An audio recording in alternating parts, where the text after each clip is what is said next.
Lazar ismli bir odam kasal bo'lib qolgan edi. U hadilari Maryam va Marta bilan Yahudiya o'lkasidagi Baytoniya yezisida turardi. Maryam bo'lsa Hazrati Aysoning putlariga xushpuroq yog' surkab qo'ygan ayol edi.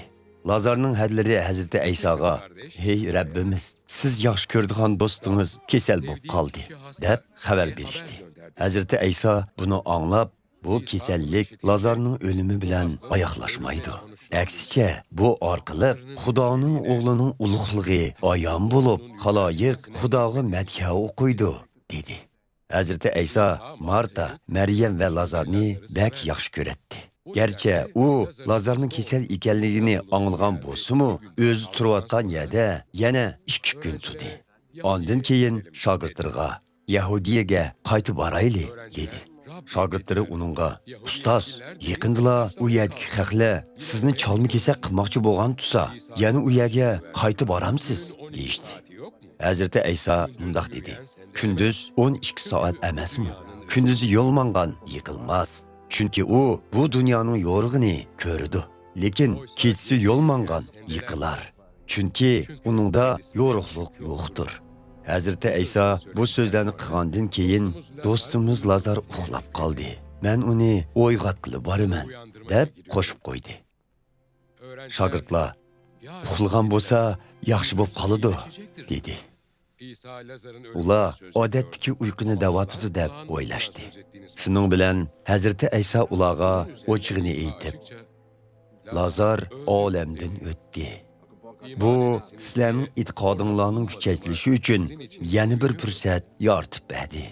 Endi u boyaga borayli" dedi. Thomas boshqa shogirdlarga: "Bizmi uning bilan birga borayli, ham uning bilan birga o'layli" dedi.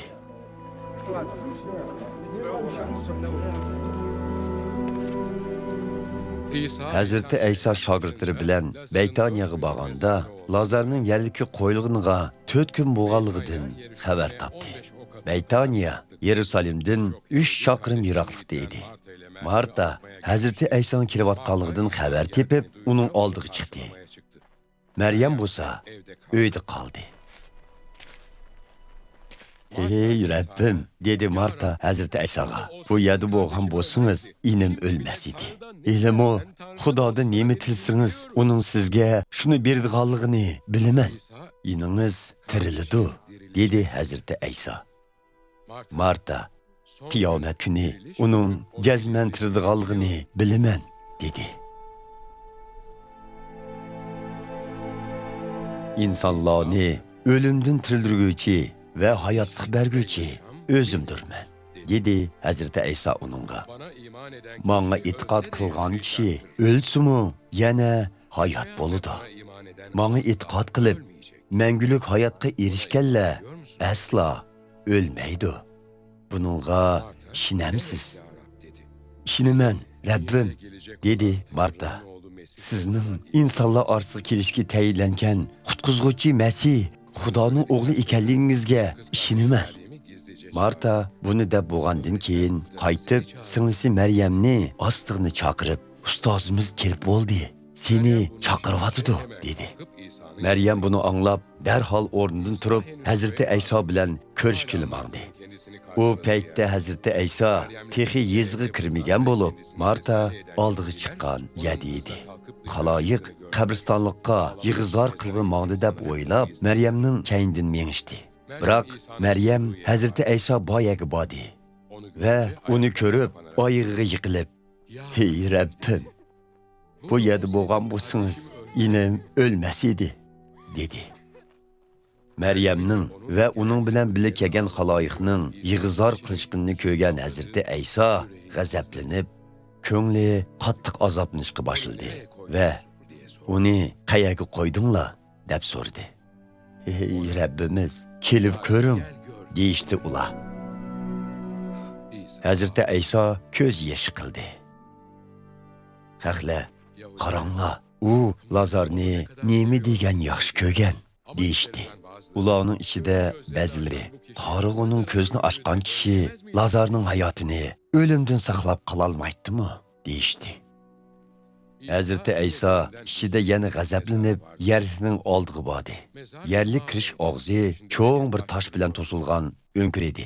Hazreti İsa toshni elib etinglar dedi. O'lguchining hadisi Marta: "Ey Rabbim, olamdan o'tganiga 4 kun bo'ldi. Hozir jasadi turab ketgandi" dedi. Hazreti İsa uningga: "Men sana e'tiqod qilsang, Xudoning ulug'lig'ini ko'rsan degan edim-ku" dedi. Buning bilan xaloyiq toshni elib etdi. Hazreti İsa ko'zini osmonga tikib mundaq duo qildi: "Ey ota, talabimni anglaydiganing uchun sana shukr etman. Talablarimni hamisha anglaydiganligingni bilaman. Shundaq bo'lsa-mu, xaloyiq sening meni avatganligingga ishonsin deb buni aytyapman." Ondan Hazreti İsa Lazar tashqariga chiq deb to'g'ladi.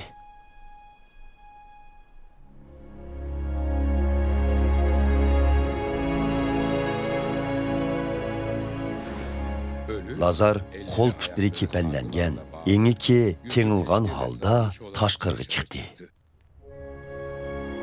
Hazreti İsa ularga kepanlikni soldirib, uni o'z mayliga qo'yib etinglar dedi.